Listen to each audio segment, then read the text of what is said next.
Далее предлагаем обзор экономических, мировых, спортивных и других новостей. И для начала озвучим актуальный курс валют.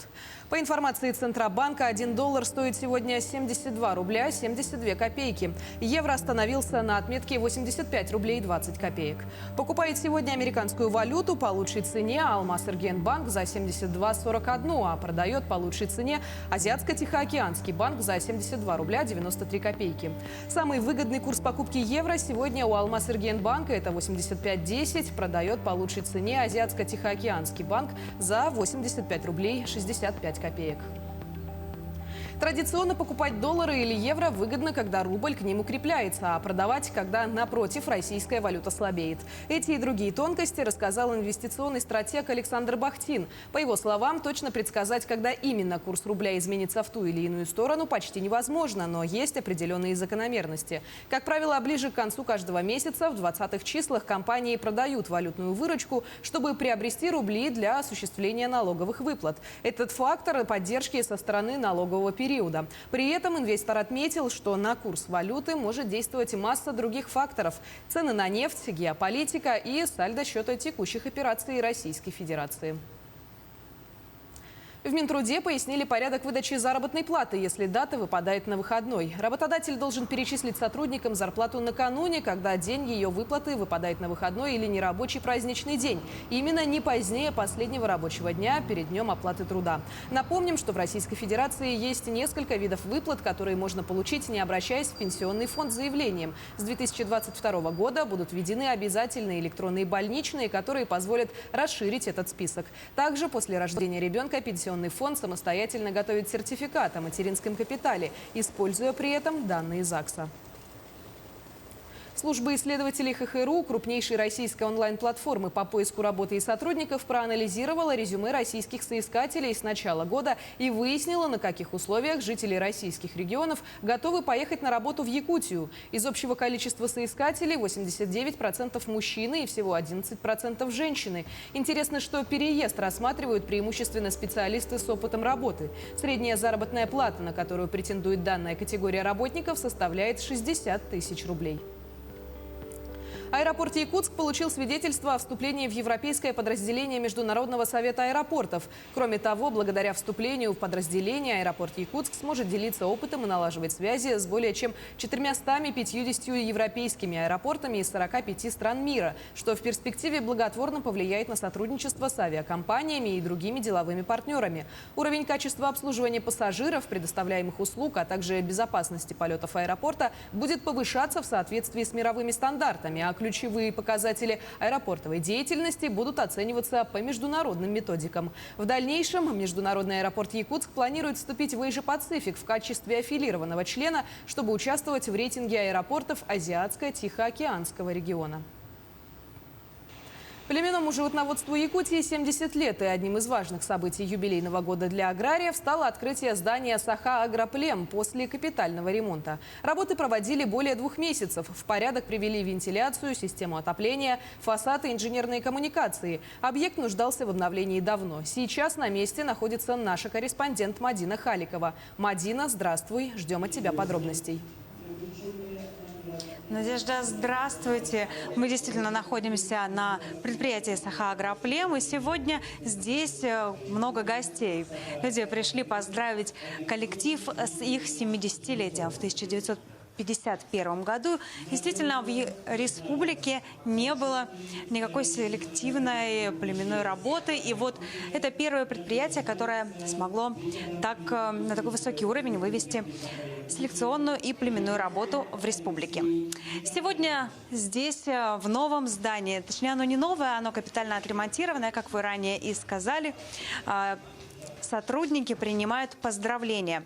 Здесь представители правительства и Министерства сельского хозяйства вручили сотрудникам предприятия награды за труд и хорошую работу в течение этих 70 лет. И со мной сейчас находится один из сотрудников предприятия, Нургун Мордовский. Здравствуйте. Здравствуйте. Расскажите, пожалуйста, вот о прошлом предприятия мы знаем много, о его настоящем тоже. Что нас ждет в будущем? Ну, у нас, конечно, планы очень большие. И первоначальным планом можно сказать, что мы хотим создать ливерную ферму быков для быков ремонтных. Тем самым мы хотим поставить труднодоступным наследям именно вот эти высокопродуктивные быки-производители, которые будут работать именно вот на слегах для увеличения удоя, показателей мяса. Да. И также вот хотим для станции искусственного осеменения тоже увеличить поголовье именно высококлассных быков-производителей. Тем самым мы хотим еще увеличить объем поставки семени быков наследям и другим регионам даже. Да? Я знаю, что помимо капитального ремонта здесь вам еще и закупили новое оборудование для ваших лабораторий. Расскажите о нем тоже поподробнее. У нас оборудование, поставка была в этом году, это вот Bentley по молочному оборудованию, да, который делает 9 показателей. Также на фору, там мы ДНК определяем по крови разных животных, и тем самым мы производим истинное происхождение животных. Также вот именно планируем работу по трансплантации эмбрионов, которые у нас в республике нету. Также увеличение азотно-кислородной станции, которые у нас тоже, оборудование тоже приобретены, и кислород содержащих этих, да. Спасибо вам большое. Еще раз поздравляю и с наградой, и с 70-летием. Ну а все подробности мы расскажем в следующих выпусках. Надежда. Благодарю, Мадина. Действительно, для аграриев Якутии еще открытие здания агроплема – одно из важных событий в рамках юбилейного года. Напомню, с нами на связи была наша коллега Мадина Халикова.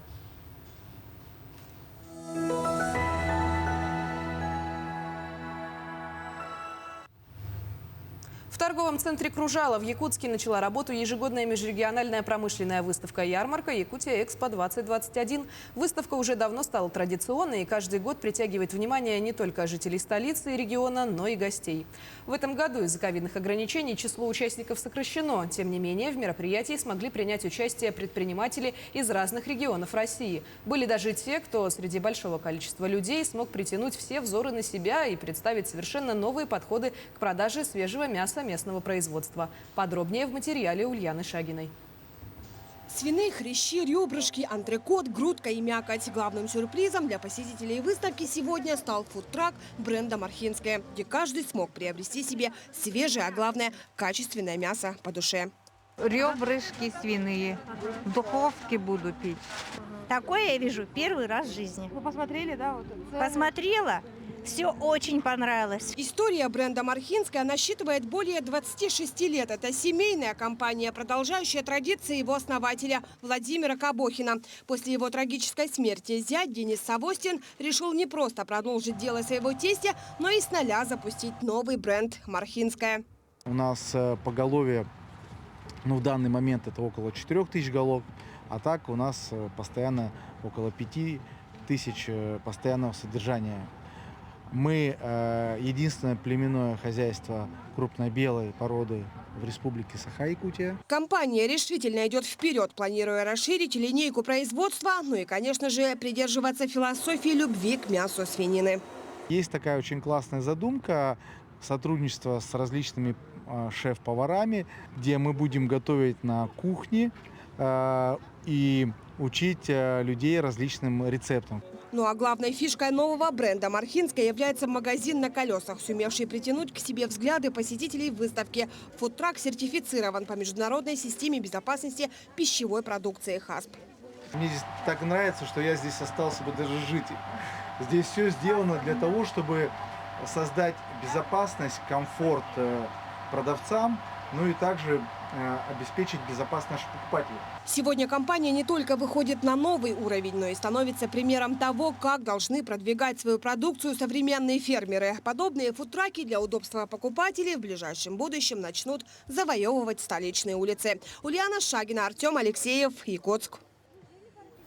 Также в рамках форума предпринимателей сегодня на базе Республиканского медиацентра прошел скоростной форсайт «Когда деньги нужны вчера». Всего участниками мероприятия стало 30 предпринимателей. Тем не менее, по словам модератора мероприятия Петра Максимова, заявок было намного больше, однако текущие условия проведения массовых мероприятий не позволили собрать полный зал. В ходе форсайта участники должны будут разобрать кейсы и защитить проекты решений поставленных задач, таким образом доказывая свою предпринимательскую способность. Тема такая, что наш бизнес обращается в финансовые организации, да, им всегда деньги нужны вчера, а банки рассматривают очень долго. Мы хотим сегодня, собрав бизнес, сотрудников банка, представителей Центрального банка России, да, представителей финансовой грамотности нашего региона, хотим сделать продукт на выходе, чтобы наш бизнес всегда успевал, всегда прогнозировал, планировал и достигал свои цели и задачи. Следственный комитет России вновь обращает внимание на необходимость неукоснительного выполнения обязанностей по обеспечению безопасности детей при их нахождении на детских площадках. Ненадлежащее исполнение своих обязанностей влечет за собой уголовную ответственность. Так, в Якутии расследуется уголовное дело о халатности по факту гибели 10 сентября 2021 года в селе Мегина-Алдан девочки 2012 года рождения в результате падения с игрового элемента на площадке. Во всех случаях Следственным комитетом России устанавливаются причины и условия произошедшего. Анализируется необходимая техническая и организационно-распорядительная документация по эксплуатации детских площадок. Дается правовая оценка действиям лиц, ответственных за соблюдение требований и норм безопасности. Число погибших на Эльбрусе альпинистов выросло до 5. Передать медикам и спасти удалось 14 человек. В числе погибших оказалась жительница Якутска. Напомним, 23 сентября из-за ухудшения погоды и видимости помощь у спасателей запросила группа из 19 человек. Они находились на высоте 5400 метров на возвышенности Эльбрус. Для проведения спасательной операции привлечено 40 человек и 12 единиц техники. На Эльбрусе сохраняются сложные погодные условия, которые представляют угрозу для жизни. Руководитель Следственного управления Следственного комитета России по Пермскому краю, полковник юстиции Сергей Сарапульцев в четверг был найден мертвым в своем доме на окраине Перми. На кадрах видно контрольно-пропускной пункт на въезде в коттеджный поселок, а также сам дом Сарапульцева, в окнах которого горит свет. По факту гибели руководителя Следственного управления Следственного комитета Российской Федерации по Пермскому краю, полковника юстиции Сергея Сарапульцева, сотрудники Центрального аппарата ведомства проводят процессуальную проверку. Наземная сводная группировка спасателей МЧС России продолжает вести поиски на месте крушения пропавшего с радаров самолета Ан-26. Всего в поисках задействовано около 140 человек и 35 единиц техники. Спасателям потребовалось более 5 часов, чтобы добраться до места обнаружения самолета. По данным, для оборудования поискового лагеря вертолетом Ми-8 МЧС России в район был доставлен дополнительный груз с необходимым имуществом, снаряжением и продуктами. Напомним, 22 сентября самолет Ан-26 пропал с радаров в 38 километрах от аэропорта Хабаровска. По предварительным данным, на борту самолета находились 6 членов экипажа. Самолет совершал технический полет. Почти 140 человек и 35 единиц техники задействовано в поисковых мероприятиях в течение 2 дней. Более 5 часов потребовалось спасателям на преодоление пешим порядком пути по таежной труднопроходимой местности в высокогорье. Данные авиаразведки вертолетом Ми-8 МЧС России, который обнаружил самолет Ан-26 в районе горы Хребтовая, высота которой свыше 900 метров, подтвердились. Сводная группировка МЧС России, краевых спасателей, Следственного управления Следственного комитета России и других надзорных органов работает на месте крушения самолета. К сожалению, в результате катастрофы выживших нет. Для оборудования лагеря вертолетом Ми-8 МЧС России в район был доставлен дополнительный груз с необходимым имуществом, снаряжением и продуктами для обеспечения наземной группировки. Беспилотники на связи поколения 5G доказывают практическую пользу подобных нововведений. Технология, разработанная швейцарской компанией, возможно, поможет спасти сотни, если не тысячи жизней, продолжит Роман Чуриков. Взрыв и пожар в жилом доме, возгорание в лесу, серьезная автокатастрофа или пропавший человек. Во всех этих ситуациях спасателям, пожарным и полиции потребуется как можно больше оперативной информации. Обычно в таких случаях привлекают вертолеты. Но это долго и дорого. Но на помощь экстренным службам приходят дроны и технология 5G, разработанные швейцарской компанией. Ее исполнительный директор уверен, что удалось совершить прорыв. Чем быстрее вы получите информацию, тем быстрее вы ее обработаете и примете решение, как действовать дальше. И для этого идеально подходят наши технологии, а также новый быстрый интернет. Мы соединили их воедино и получили невероятный результат. Новые дроны, разработанные Photokite, от обычных отличает мощнейшая камера, оснащенная тепловизором и системой ночного видения. А еще искусственный интеллект. Беспилотники абсолютно автономны. Нужно только нажать кнопку «Пуск», и за 2 минуты система сама найдет место ЧП. Эта простота — именно то, что нужно в экстренной ситуации, считают разработчики. Нет никаких джойстиков, не нужен специально обученный пилот. Просто нажимаете на кнопку, задаете высоту, выбираете, какой именно объект вас интересует, а дальше система действует сама. Это важно, когда счет идет на минуты. Нельзя терять ни одного мгновения. Дроны от Photokite могут подниматься на высоту до 45 метров и оставаться в воздухе сутки. Среди заказчиков уже спасательные службы Швейцарии и полиция Бельгии. Евросоюз планирует ввести единый зарядный разъем для всех телефонов. Какой из компаний придется отказаться от оригинального разъема и какие убытки понесет от этой инициативы компания Apple, узнаем в следующем сюжете. Переходники для зарядных и дополнительных устройств. Даже самые верные адепты Apple не скрывают своей ненависти к этим проводкам. Но без них к айфону или айпаду не подключи технику сторонних производителей. Ведь компания Тима Кука использует не тот разъем, что многие из ее конкурентов. Но, похоже, мучениям любителей яблочной продукции пришел конец. На помощь пришла Еврокомиссия. Мы предлагаем обязать производителей электроники снабжать свои аппараты наиболее распространенным на рынке разъемом для зарядки. Эта мера содержится в законопроекте, который представили в Брюсселе. После его одобрения Евросоветом все новые гаджеты, продаваемые в ЕС, будут иметь разъем для зарядки USB-C.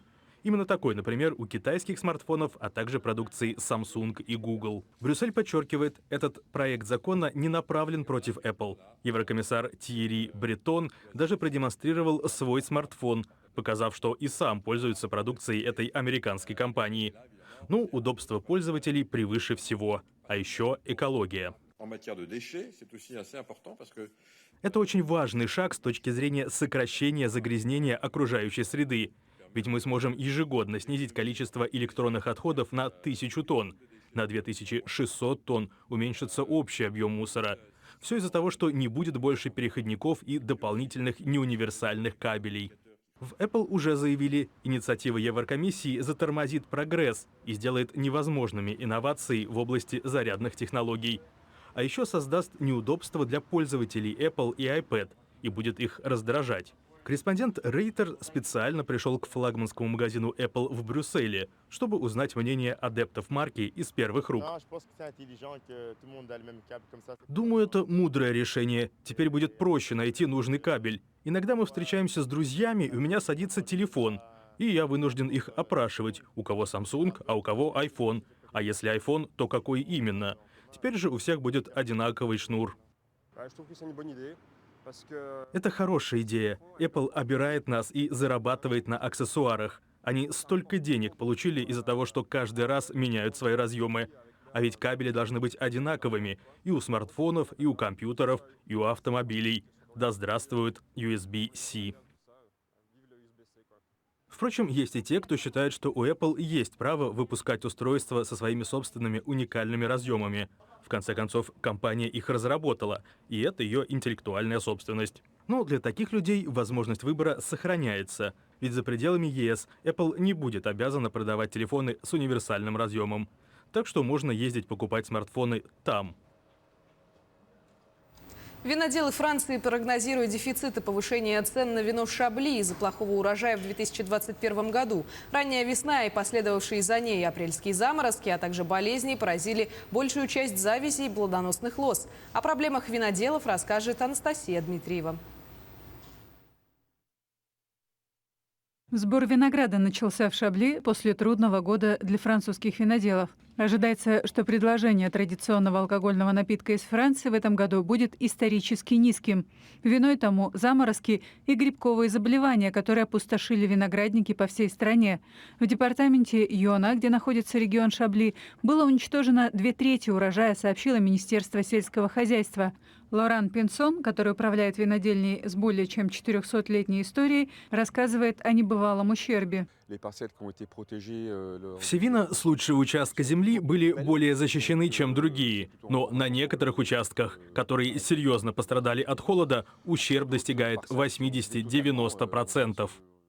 В апреле температура упала до -5 градусов Цельсия в винодельческих регионах Франции, включая Бургундию. Все это повредило побеги. Чтобы спасти хотя бы часть урожая, виноделы, в том числе Пинсон, ставили сотни свечей, банок с парафином среди кустов, отчего в ранние часы поля светились десятками тысяч огоньков. Потери вынудят производителей взвинтить цены на Шабли, учитывая, что даже в прошлом году при обильном урожае спрос был все равно высокий. Это будет иметь важные последствия для мирового рынка, уверен Пинсон. Мы можем смириться с потерей 10 или 20% нашего урожая. Мы можем восполнить их в течение 1 или 2 лет. Но если у нас будут большие убытки, например, 2/3, как мы ожидаем, нам придется резко увеличить стоимость. Но согласятся ли покупать наши клиенты? Вот в чем вопрос. Шабли, расположенный в северной части провинции Бургундия, производит свое фруктовое белое вино с кислинкой из винограда сорта шардоне. Более 70% продукции экспортируется на ключевые рынки Азии, Северной Европы и Соединенных Штатов. Главный праздник ближневосточного арбуза собирает в столице турецкого Курдистана гостей со всей страны. Диярбакырский арбуз в Турции пользуется такой же славой, как у нас астраханский. Вес арбузов, выращенных на плантациях южно-восточного турецкого города, достигает 40 килограммов, но встречаются даже 60-килограммовые ягоды. И именно такие гиганты становятся героями бала фестиваля арбуза в Диярбакыре. Больше всего радости во время фестиваля, конечно, у крестьян, получающих награды за выращенный ими урожай, и у детей, которые с восторгом уминают спелую и сочную мякоть арбуза. Для того, чтобы подчеркнуть величину ягоды и повеселить окружающих, малышей сажают в пустые половинки арбузов. Традиционно праздник сопровождается ярмарками, песнями и всеобщим весельем.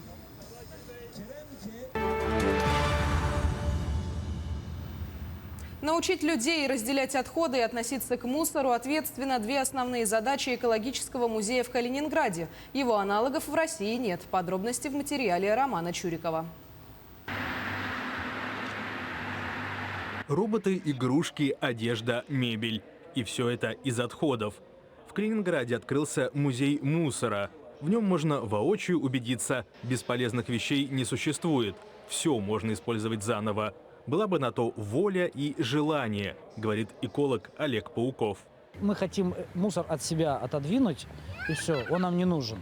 И мы не хотим его видеть. А здесь мы уже видим, что из этого мусора может быть, что может происходить. То есть здесь не только представлены из мусора какие-то статуэтки и так далее, а здесь мастер-классы, здесь именно с оборудованием уже есть предприятия, которые визуально показывают, как плавится, как прессуется это сырье для последующей переработки. Цель этого музея не столько развлекательная, сколько просветительская. В России только 7% отходов перерабатываются. Такие данные предоставляет Greenpeace. А площадь свалок уже можно сравнить с размером Швейцарии. Однако настроения людей все же начинают медленно, но меняться, говорят сотрудники музея. Все, кто здесь появляется, не могут сдавать это неохотно. Кто-то просто из каких-то убеждений, из каких-то очень серьезных экологических взглядов приходит, оставляет.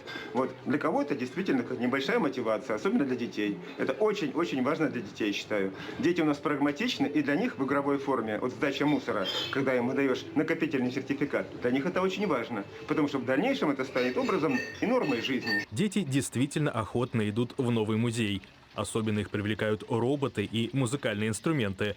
А еще аппарат, который в реальном времени перемалывает крышки от бутылок. Впрочем, при всем желании быстро перейти на массовую сдачу бумаги, стекла и пластика в переработку не получится. Пункты приема вторсырья во всей Калининградской области можно пересчитать по пальцам одной руки. Один из них как раз при музее. Вопрос озеленения улиц в Якутске наконец решается. Соответствующее соглашение подписали Арктический агротехнологический университет и благотворительный фонд развития региона «Синец-Парк». Стороны условились провести работы по озеленению участка вдоль улицы Петра Алексеева напротив здания скорой медицинской помощи. Общая площадь благоустраиваемой территории составляет 508 квадратных метров. Ежедневно на территории вместе с мастерами производства трудятся студенты факультета лесного комплекса и землеустройства. Сегодня активисты российского движения школьников и кадеты при поддержке Минэкологии и Минмолодежи Якутии высаживают саженцы для восстановления лесного массива. В экологической акции участвует и наша коллега Марфирина Алексеева. Она расскажет об акции и ее участниках. Надежда, приветствую. Всероссийская экологическая акция «Экодежурный по стране» проводится в 2 этапа, 2 раза в год. В текущем году первый этап прошел в апреле этого года. В акции приняло участие 60 тысяч школьников со всей страны.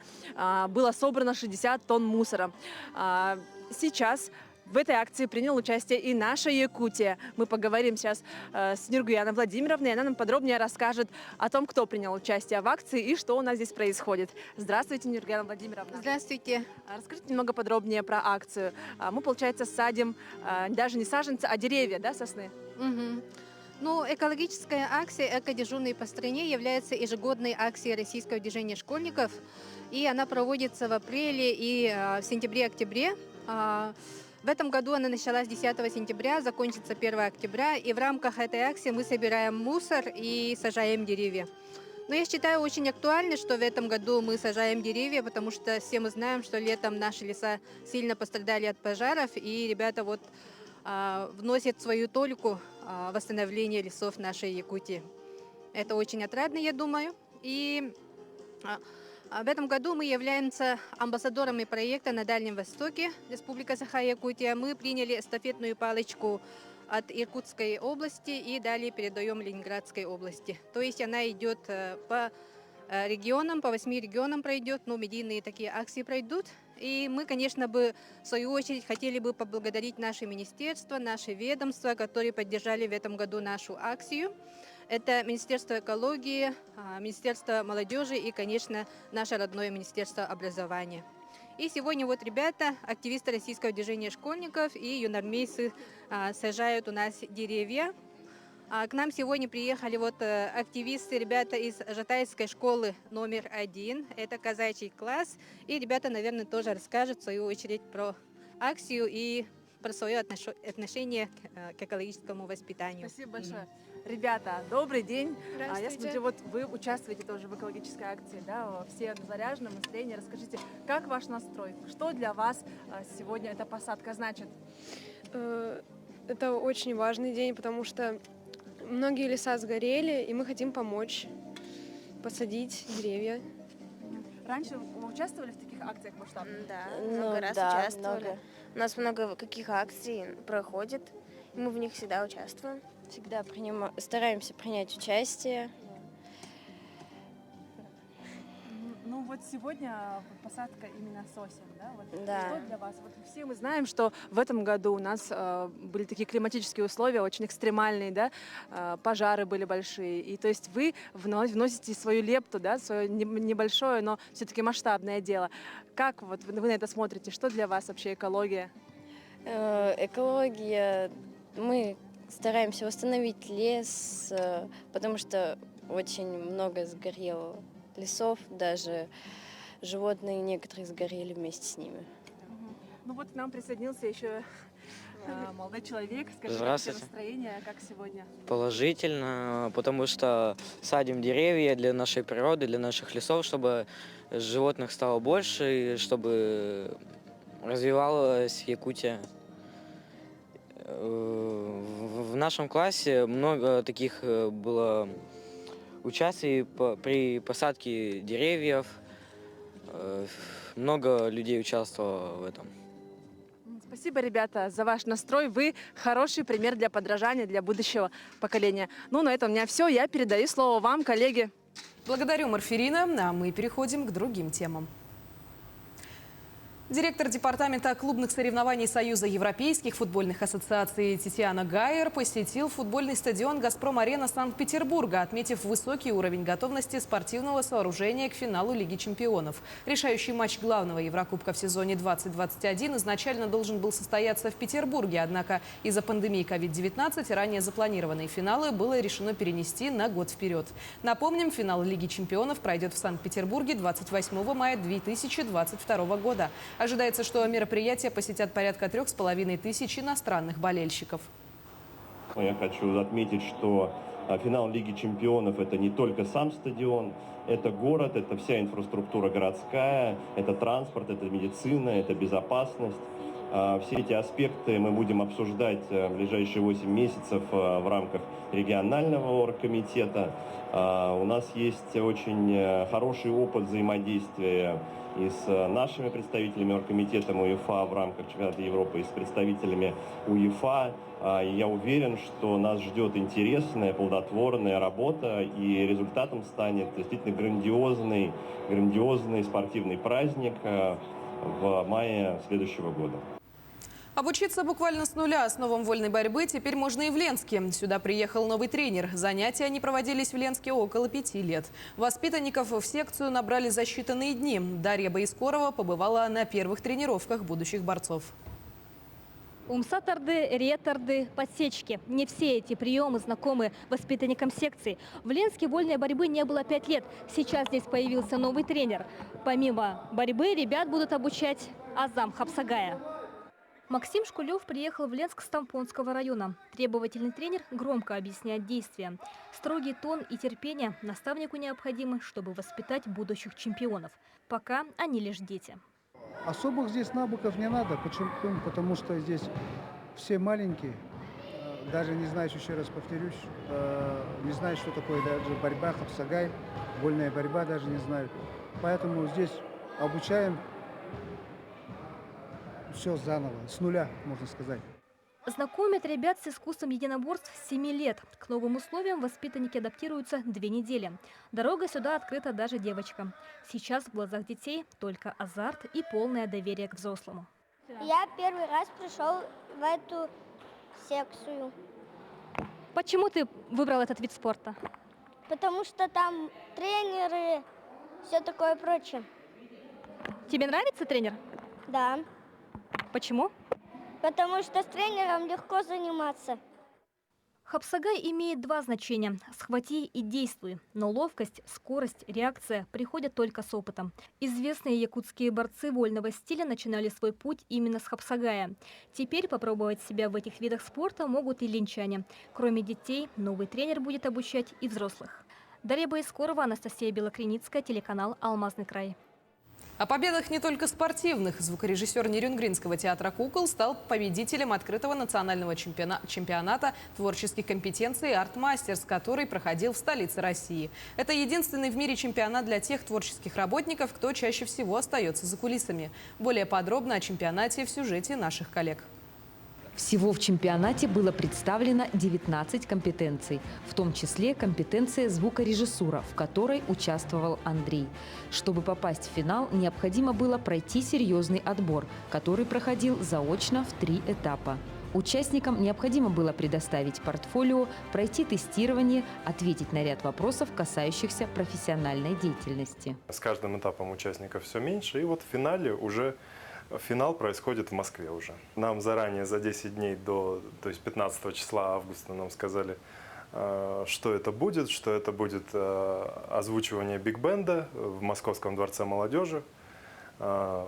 Там, где проходят все мюзиклы наши, и не только наши, скажем так. В финале участникам дали задание продумать микрофонную карту, как будет стоять аппаратура, линию действий на сцене и звуковую картину одной из музыкальных композиций джазового оркестра с участием солистки и трио бэк-вокалистов. На саундчек, проверку звука, было дано 45 минут, а на следующий день состоялась защита в присутствии зрителей, приглашенных экспертов, президента фестиваля фестиваля Борислава Володина и членов жюри. Ну и вообще это очень серьезная работа на самом деле. Я впервые работал с джазом, впервые работал с таким составом, именно как ведущий звукорежиссер. Это невероятное впечатление.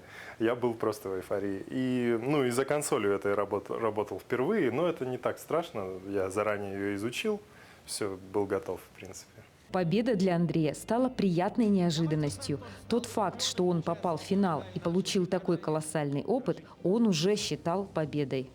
Никулин Андрей. Вот это да! Вот эта реакция сейчас была Андрея. Он не поверил этим словам. С чемпионата Андрей привез диплом и золотую медаль победителя, сертификат на 500 тысяч рублей, который можно будет потратить на оборудование, обучение или вложить в какой-то проект, сертификат на микшерный пульт и сертификат на стажировку в компании «Бродвей Москва». Но самое главное – это, конечно, эмоции, которые он получил от победы. Ирина Кичигина, Захар Головин, Вадим Барашков, Нерюнгри. Известная мистическая фотовыставка Эдварда Аллена под названием «Страшные воспоминания» открылась в Национальном художественном музее Якутска. Подробнее о представленных работах и их технике исполнения расскажет Марферина Алексеева. В Национальном художественном музее сегодня царит особая мистическая атмосфера. Приглушенный свет в холле, фотозона в мрачной тематике ко Дню всех святых, светодиодные свечи погружают посетителей в по-настоящему интригующую атмосферу. Перед входом в выставочный зал гостям вручают фонарики. Просматривать жуткие фото придется в кромешной тьме. Пугающий антураж создает фоновое сопровождение, плейлист, саундтреки из самых узнаваемых фильмов ужасов. Из фоторамок на посетителей смотрят на первый взгляд миловидные малыши, подростки и старики. И только повернув взгляд в другую сторону, перед нами возникает совершенно другая картина, где перед нами предстает уже призрак этого человека или призрак какого-то предмета дома.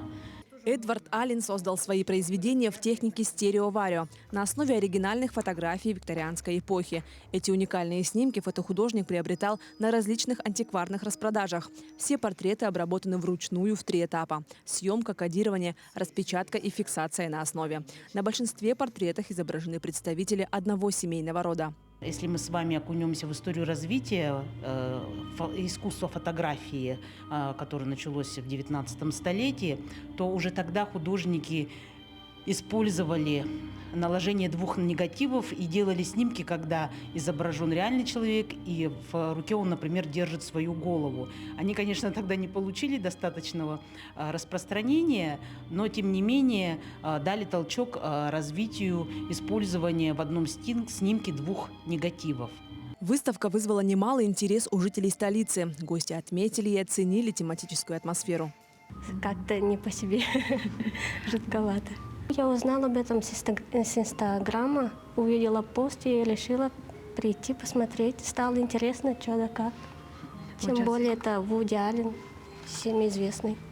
Также в выставочном зале идут показы анимационных фильмов режиссера Тима Бёртона, который известен своей любовью ко всему мрачному и мистическому. Погрузиться в атмосферу Хэллоуина, оценить пугающие портреты и заодно посмотреть готические мультфильмы жители и гости Якутска смогут до 9 января. Марферина Алексеева, Джулус Иннокентьев, Якутск. Ульяновский драматический театр имени Ивана Гончарова впервые гостит в Якутии. Показы пройдут на сцене театра оперы и балета республики. Гастрольная программа драмтеатра состоит из 4 спектаклей. Это музыкальная комедия «Кадриль», комедия «Завещание», иронический спектакль «Любовный квадрат», а также произведение Николая Карамзина «Бедная Лиза». Между тем, коллектив театра оперы и балета недавно вернулся с гастролей от Лены до Волги. Труппа Якутского театра провела 14 показов в городах Поволжья. Гастрольные обменные туры проводят по федеральной программе «Большие гастроли». Нам будет очень приятно встретиться с якутским зрителем, потому что нам интересно, наш театр нас знает, и поэтому там какие-то вещи мы знаем, какие сработают на нашем зрителе. Нам интересно узнать, как же якутский зритель воспримет то, что у нас будет происходить. Вот сегодня очень трогательная история. Впрочем, как и завтра, и послезавтра. В каждом спектакле зритель найдет что-то интересное ему лично. То есть каждый зритель у нас не выходит без хороших впечатлений после спектакля. Так что приходите, любое название, вы будете безмерно счастливы, я думаю. В завершении коротко о погоде в крупных городах Якутии. В Алдане сегодня дожди. Температура воздуха составляет плюс 7 градусов, вечером плюс 4, ночью плюс 1. Ветер чуть сильный от 4 до 11 метров в секунду. В Нерюнгри дожди. Днем плюс 11 градусов. Порывы ветра достигнут 9 метров в секунду. Вечером тоже дожди и уже плюс 6. Ночью плюс 3 градуса. В Ленске сегодня пасмурно и плюс 10. К вечеру температура опустится до плюс 5. Ночью 0 градусов. Ветер от 1 до 5 метров в секунду. В Мирном сегодня плюс 10. Ветер от 2 до 4 метров в секунду. Вечером ожидается плюс 6, а ночью столбики термометров опустятся до минус 1 градуса. И в столице республики сегодня днем 11 градусов со знаком плюс. Ночью столбики термометра опустятся до плюс 5. Ветер от 2 до 6 метров в секунду. Давление составляет 755 миллиметров ртутного столба. К этому часу это вся информация. Хорошего дня.